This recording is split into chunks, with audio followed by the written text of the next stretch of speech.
juste ici, on est à Marny-les-Compiègnes. J'ai un projet secret qui se prépare.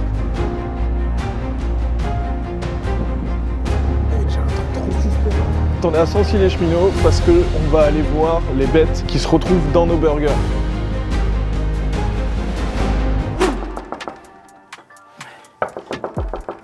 Qu'est-ce que c'est que ça? Yo mec, ça va ou quoi? Vas-y, viens avec moi. Mais attends, mec, on est dimanche. Ouais, c'est pas... Bah, vas-y, c'est pas grave, allez, viens, j'ai un truc de ouf, vas-y, viens avec moi. Alors du coup, on se retrouve juste ici, on est à Marny-les-Compiègnes. J'ai un projet secret qui se prépare. Je vais pas pouvoir en dire beaucoup, mais je vais vous laisser découvrir quelques images. On va aller par là.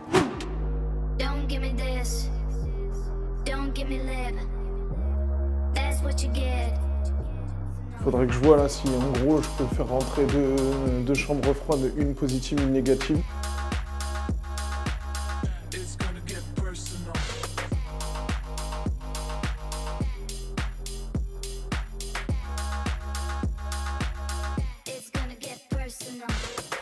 Bon, ici, il faudra voir exactement avec Yves ce qu'il faut en termes de branchement, mais il y aura une positive, une négative. Donc il y aura aussi un branchement électrique pour la partie plonge. Et donc ici, il y aurait essentiellement en fait des frigos bas. Est-ce que c'est envisageable d'avoir une cloison qui prenne pas toute la longueur, mais qui par exemple s'arrête aux 3/4 à peu près jusqu'ici?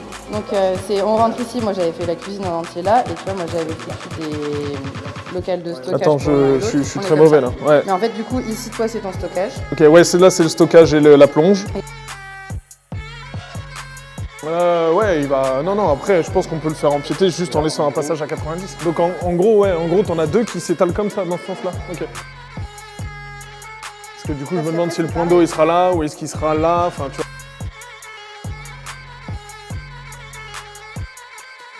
Donc là, on est devant chez Milly et ce qu'on peut dire, c'est que le succès, il est là, hein, parce que c'est archi blindé. C'est archi blindé et là, à ce moment-là, moi j'ai hâte de goûter pour voir si le succès est mérité. Alors, du coup, tac. Mathias, il va se faire péter le bide là. Ah, j'éclate tout là.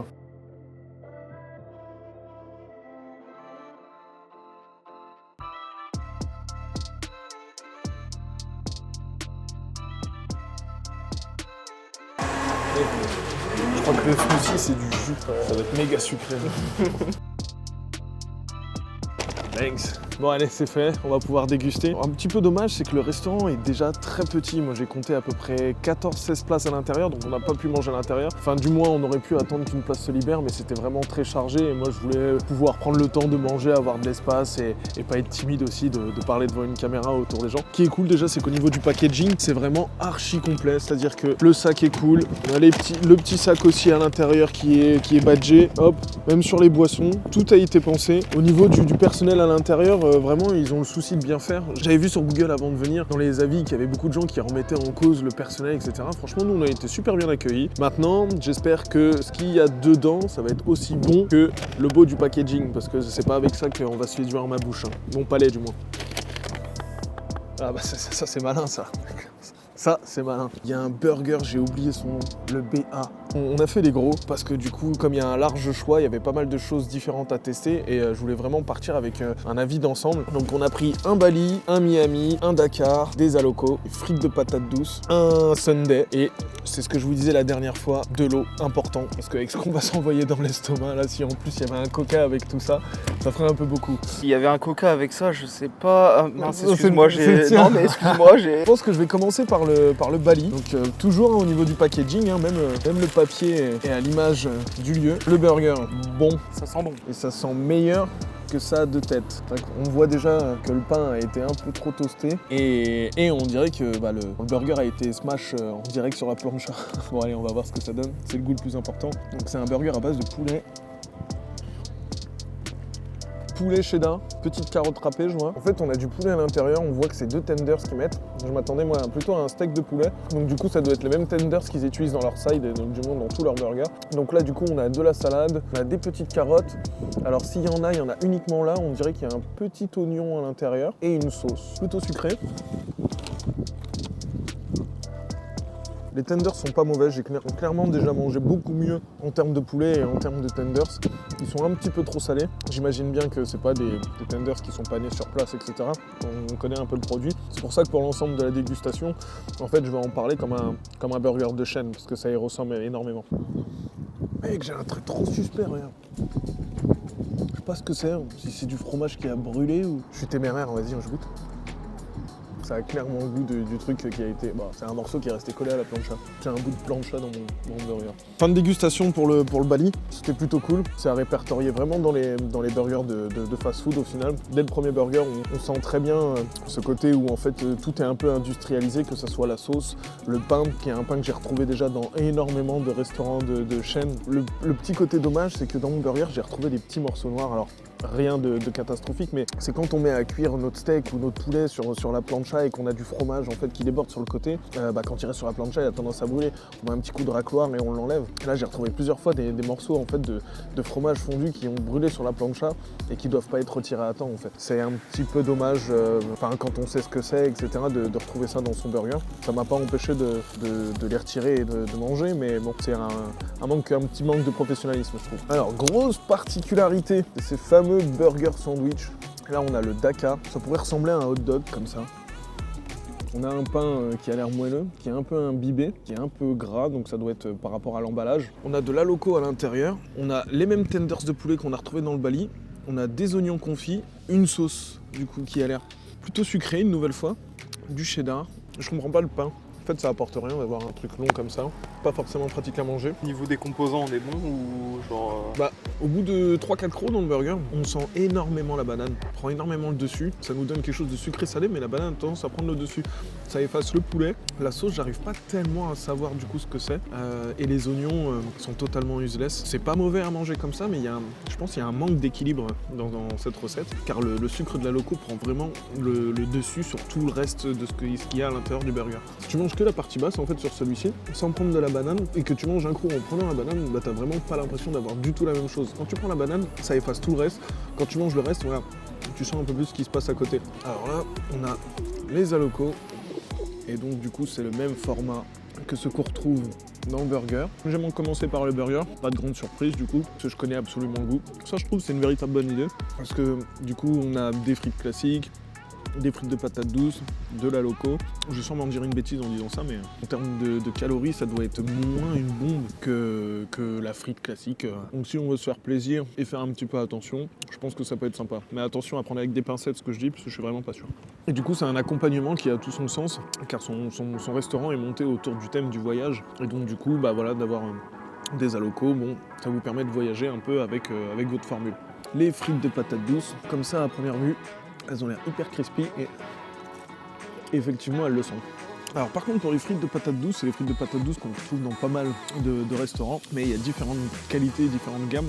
Celles-ci sont bonnes, elles ont vraiment du goût, elles croustillent, on sent un léger goût d'épices, donc du coup là sur la frite de patates douces elle est vraiment sympa. Et donc du coup on arrive au burger que je préfère, le burger au bœuf. Donc là chez Michou et chez Milly c'est le Miami.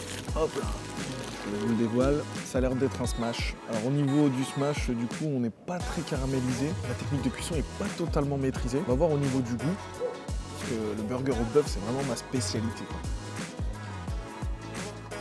De ce que je vois, hop, on a l'air d'avoir un pickles ici un cornichon, beaucoup de cornichons, une tomate. Vous savez très bien que j'aime pas tellement la tomate dans le burger. Il n'y a rien d'extraordinaire. Ils ont tendance aussi beaucoup à faire des sauces un peu secrètes, etc. Là, ça ressemble ni plus ni moins à une sauce cocktail. Une sauce secrète, une sauce cocktail, mayonnaise, ketchup, rien de très innovant derrière tout ça. Pas un mauvais burger, mais je m'attendais vraiment à plus, surtout par rapport au tarif. Mais c'est vraiment à classer dans les burgers de chaînes de fast-food. Voilà. Il y aura une énorme hype parce que c'est tenu par Michou. Respect à lui de s'être impliqué dans ce projet-là. Mais faire beaucoup de kilomètres pour venir manger ça en se disant que ça va être exceptionnel, non, je le referai pas. Alors là, ici, on a un smoothie fraise banane. On va voir ce que ça donne, en sachant qu'il l'a fait devant nous, j'ai vu. Donc du coup, le smoothie, c'est un jus de fruits. J'ai pas reconnu la marque. Ça a l'air d'être un jus de fruits générique avec des fruits surgelés juste à côté qui sont passés dans le blender. Donc ça c'est fait devant nous, on sait exactement comment c'est fait. On va voir ce que ça donne. Ouais, le jus de fruits est très peu sucré et les fruits on les sent quasiment pas en fait. T'as même pas le côté pulpe, etc. Ça, une nouvelle fois, c'est clairement pas maîtrisé. Et là, hop, on a le dessert juste ici. le sundae, caramel beurre salé, cacahuètes, crème fouettée. La glace est pas mauvaise, ni plus ni moins que le goût du fameux McFlurry, ou du sundae classique qu'on a chez McDo, à quelques détails près. La crème fouettée, bon, on va dire que c'est à cause du délai, elle a eu le temps de fondre un peu au-dessus. Mais j'ai vu le tube, c'est bien sûr une crème fouettée industrielle. Ouais, c'est pas mal pour terminer. En gros verdict, ce que j'ai préféré chez Milly, ma bouteille d'évian les gars. Et on se retrouve à Sancy-les-Cheminots. Je vous donne les coordonnées GPS, c'est 4920. Non, j'ai déjà zappé. En fait, on est à Sancy-les-Cheminots parce qu'on va aller voir les bêtes qui se retrouvent dans nos burgers. Parce que je travaille en local depuis des années et aujourd'hui, je trouvais que c'est bien de le dire, mais c'est mieux de vous le montrer. Là, il y en a 80 à peu près.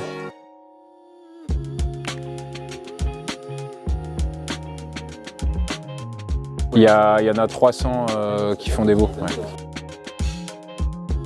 Il y a combien de sites comme ça? J'ai 4 gros sites. Ouais.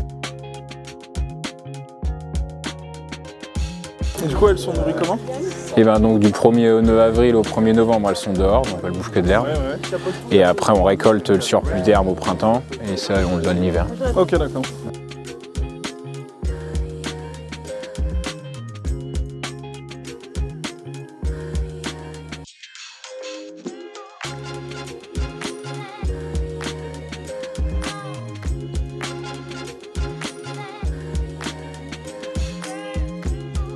Salut Samuel. Salut. Bienvenue à la ferme. Merci, c'est gentil pour l'invitation. On est où ici exactement? Alors ici on est dans le sud de l'Aisne et là je vous présente notre élevage. Donc il y a deux types de vaches aujourd'hui. Vous avez des marrons, c'est les salaires, c'est les noirs, c'est les angus. Il y a environ 80 bêtes dans cette pâture. 80 bêtes, d'accord. Qu'est-ce qu'elles ont l'habitude de manger ces vaches? Explique-nous. Donc du 1er avril au 1er novembre, elles mangent de l'herbe D'accord. qui est présent Dans la pâture. Ouais. Et ensuite on récolte une partie de cette herbe qu'on va leur redonner l'hiver. Donc du coup on arrive à du foin et elles sont nourries au foin. Ça, ok. l'hiver. Ok. Et combien de temps il faut pour arriver à maturité sur ces bêtes-là? Donc ça c'est des vaches qui vont faire des veaux bientôt. Ouais. Et ensuite les veaux on les garde à peu près 2 ans. 2 ans, ouais. Avant de les mettre à l'abattoir. Ok, donc de passer à l'abattoir. Ok, Ouais. parce que moi j'ai l'habitude de travailler avec cette viande depuis un petit moment. Je trouve qu'elle a vraiment un goût particulier. Pour toi, ça se traduirait Ça se traduit par 3 choses, on va dire la race, la Ouais. salaire, c'est l'angus, des bêtes très rustiques Ouais. qui apportent beaucoup de goût, la nourriture, donc l'herbe, et en plus dans nos fabrications de steak haché on met que des bons morceaux avec un bon équilibre de gras. Ouais, C'est ce qui permet de donner beaucoup de goût. Ça sent énormément. Pour ceux qui ont déjà l'habitude de venir manger, on a souvent le retour que la viande est différente. Et voilà, ça se traduit par des bons morceaux, une bonne alimentation et rien de plus.